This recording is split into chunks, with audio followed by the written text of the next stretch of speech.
यवतमाळ वाशिम लोकसभेचा तिढा सुटण्याची शक्यता वर्तवली जाते।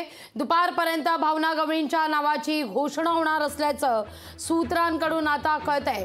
मुख्यमंत्री एकनाथ शिंदे भावना गवळींसह संजय राठोडांसोबत चर्चा झालेली आहे।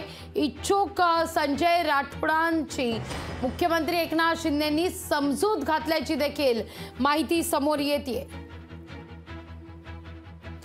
याच विषयी अधिक माहिती घेण्याकरता थेट जाऊया यवतमाळ वाशिमला आमचे प्रतिनिधी गोपाल व्यास यांच्याकडे। गोपाल, या सगळ्या भेटीनंतर चर्चेनंतर भावना गवळींशी नेमकी काय चर्चा झाली आहे याचे संकेत पोहोचतायत का?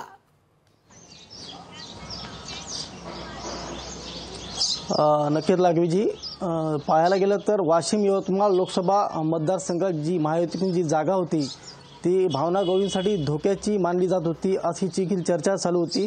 मात्र काल भावना गवळी व शेकडो कार्यकर्ते मुख्यमंत्र्यांच्या भेटीला गेले आणि काल रात्री चर्चा झाली। त्यानंतर संजय राठोड देखील त्या चर्चेमध्ये उपस्थित होते आणि आज दुपारपर्यंत भावना गवळींची उमेदवारी जाहीर होणार असल्याने कार्यकर्त्यांमध्ये आनंदाचं वातावरण देखील पाहायला मिळत आहे। लागवीजी, धन्यवाद तुम्ही दिलेल्या एकूणच सविस्तर माहिती करता।